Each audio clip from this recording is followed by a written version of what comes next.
basically how I approached that fish is, at first I thought I'd see if I could get him on a lateral line take, and so I landed the dry fly about 2 feet to his left because there was an overhanging willow there, and I knew I wasn't going to be able to curve around and wrap around the willow to get a nice straight line in front of him. He didn't want to go for the lateral line, so then I knew that I basically had to get it in the pocket below him. I knew it would probably be a downstream take, but he would probably feel that because it was a nice sort of eddy pocket that was flat and calm. And he wouldn't come up for the dry. He looked long and hard, as you saw, but he then eventually just came over after I put on a dropper nymph and took it. And that was the way to go. So worked out really well, worked out in my favor. You never know with the downstream take. You never know too when it's also going to pick up on you and see you and say no thanks. But in this case, he just wanted the fly.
Hi everyone, David and Amelia Jensen here with Jensen Fly Fishing, and you know, that was a really interesting fish. Some neat things going on there. Yeah, I mean, we picked this stream because it had been quite high water.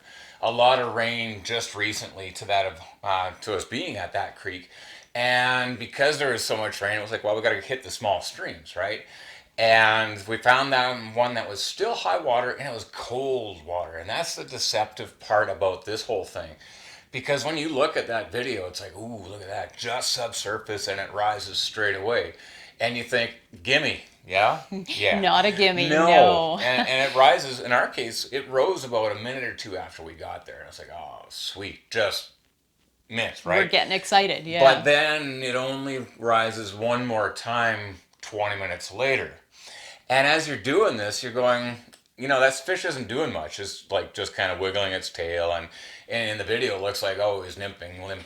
No, he swung at nymphs maybe twice and rose twice to dry flies. And it's cold water, and he's not having anything. He's just, there's nothing happening. It's high floody water, and it's also a little bit deeper than it looks. You know, optically, because it's a big fish with a dark shadow, it looks like it's just subsurface. And no, it's cold water. He's a little deeper. And because it's cold water, he's not quite as willing. And that all adds up to that 3-minute video is actually about 45 minutes of real time compressed into one sexy little package that makes it look, oh, he's rising, he's swinging.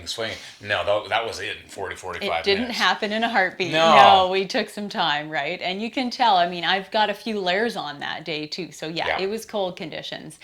But you know, really, there was only 2 options of placement because of either heavy bush or submerged logs, submerged sticks in the water. And so that's all I had. And it was either I go 2 feet to his left, clear of the bush, clear of that willow, or I had to do to his right and slightly downstream, and that was actually going to be free of those submerged sticks just and though, whatnot. because it's kind of like the broken off willow. It's the old iceberg thing. What you see isn't of an iceberg above the water. Well, the whole iceberg's down here, and all those extra branches of that willow are under the water surface. Hey, Absolutely. No, they were in the way. And, my setup, I'll talk to you guys about my setup. I was using a 9-foot 5-weight rod. The kind of rod I love to use on most of the streams well, it's we the fish Helios for 3, trout right? anyway. Yeah, it's the Helios 3. The F, and 5F. the feel. Yeah. Absolutely. Yeah, 'Cause it that's has a the bit one of I a- like. Yeah, it's a flex point that it's not as tight, and you can pause with a little bit less fly line, so you can actually pause and place. Because stiffer, faster action rods, they really you don't quite have that short line feel where you can go back, pause, place. It's more you lose feel. Yeah, and I really need feel. I'm the kind of caster that I do a lot better when I can actually feel that extension behind me. It helps me to pause accurately. Yeah. So yeah, Well, you and me both. it works really well for us both, right? So that's what I was using, and then I had a 15-foot leader down to 3X, as well as I was using a size 10 caddis. And that fish, I mean, again, it's rising, so to be honest with you, I love caddis. It's sometimes a go-to fly that I'll use because lots of trout will eat a caddis if they're going to eat the dry. We're surrounded by farmland there too, and there's lots of terrestrial moths that flutter about. And you were going to only use dry fly at first, hey? Yeah, exactly. I was, because he was rising, but he was only rising a couple times. But the thing is, you always want to have a chance at a fish that is rising. Hey, it might take the try.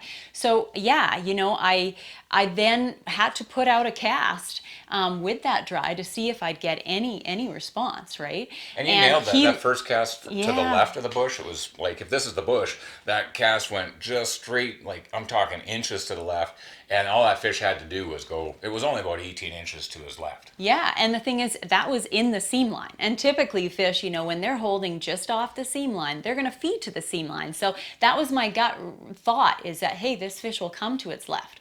But, as it turns out, that was not the case. That fish actually wanted to come to his right. Now, again, I was trying to induce a lateral line take in some fashion, because it's not like I could feed that fish right above his line because of the willow, because of my, the obstructions. And so, in the end, it truly was, he had to come down. It was a downstream take to that nymph, right? But wait a second though, before you get there, he almost took that dry fly. So the fish is there, and you drop the dry fly here, and it was both that one up there and here were perfect casts to avoid the structure, avoid the willow, avoid the bush, and induce a lateral line. Pause. The lateral line, for the folks that you don't know, is it's basically mid-body along a lateral side of a brown trout rainbow. Most trout have them. It's just that brown trout have a really develops line of nerves. And if you look at the side of a fish, you'll see little dots. Even a brown trout has little dots, kind of like little bumps along the side of its body. That's the lateral line set of nerves. And it's used to detect things that land on the water. So smack a hopper, well, boof. Why do you think brown trout can come 15 feet across a small stream, literally, and woof, a cicada, a hopper, that kind of thing? So this fish wanted to get induced or keyed up or notified of food delivery by a lateral line, something landing on the water. It just didn't want to come there for the dry fly. It almost wanted to come here for the dry fly. It really turn around and circle twice. And I'm personally, I'm kind of glad it didn't, because I was like manual focus, standing there like this, trying to zoom out and manual focus at the same time. I wasn't going to get to eat, so I was like, thank God he didn't eat your dry fly. No, exactly. But after those two, that was the sign that he wasn't going to eat on the surface. That's right. He just wasn't going to eat on the surface. And it was the plop, because I basically had that nymph about 18 inches down. So that dry hits the water. Then, the nymph goes down, it plops, that whole dynamic gets his attention. The lateral line, as Dave said, he keys into that motion, that movement, and comes down and takes. And the other big thing to recognize is it was actually a shiny bead. I believe that in those conditions, again, he was holding a little deeper than it looks. And in those conditions, he's responding as well, not only to the plop, but actually to the shiny bead that I had been using on that nymph. And it was just that's where fly fishing can get deceptive. You think one thing, and oh no, yeah, you're actually going to have to work at this. It's kind of like, number one ranked sports team. I don't care what sport, playing the dead last team. And you think, gimme. Well, no, sometimes the conditions, the situation is a little bit different, and you're going to have to work and apply what you know. Yes. In this case, the lateral line, sequentially here, perfect cast, sequentially here, perfect cast with dry. Oh, it's not going to go that easy. So now you basically now know you have to do the nymph, but you can't go straight at that fish for fear of spooking it. So cast number 3 is a winner. Exactly, and that's just it. You apply everything, and you just sequentially go through what you know. If the first thing doesn't work, well, go to the next thing that you know can catch a fish and can do it for you. Yeah. So yeah. And quick shout out to Nate at Remedy Provisions for the t-shirt delivery. Thanks so much. We got it, and I love the artwork on the back of this baby. It's great. Thanks so much, guys, for watching. Please subscribe to our video and throw us a like as well.